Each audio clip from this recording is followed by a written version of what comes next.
Hi, this is Bishop Tim Doherty answering a general question. Was there a favorite ministry that I enjoyed or flourished with or grew from during the course of my priesthood before I became a bishop? This is kind of my diploma to become a bishop. It's all in Latin, and I'm sure it would do you all good to have a close-up of this so you could read it. But anyway, actually, as a priest, a parish priest, I was called out over and over again on hospital calls and, of course, with my fair share of funerals. And as we got busier and busier, I realized that people had some basic respect for me if they knew I was willing to wander into some of the worst days of their lives.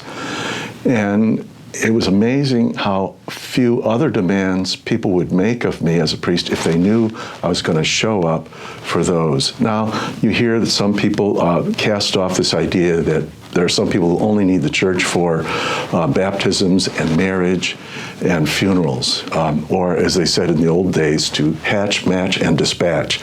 I was never going to be that cynical because I always figured when people called me, the Holy Spirit might have just been part of the impulse for them to get a hold of me, and I wasn't going to waste the opportunity.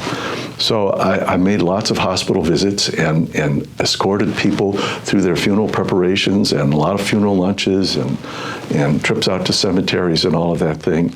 And that's just my experience. But I found that people realized if I was devoted to people on their journey back to God, and I took that seriously as the endpoint of our Christian faith, then that flowed out to all other kinds of ministries and meetings in our parishes, and it flowed through the liturgies, and people could make the connection between the weekly Mass they were going to and the funerals that we might have either in church or in a funeral home.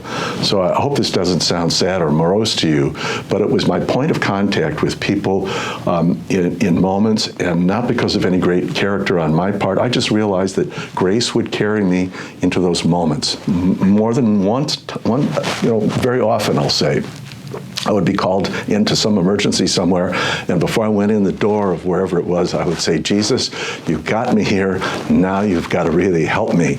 And that's probably not a priest prayer that you've ever heard, but I hope you're glad to know that it's a prayer that's available to you as well. God bless you.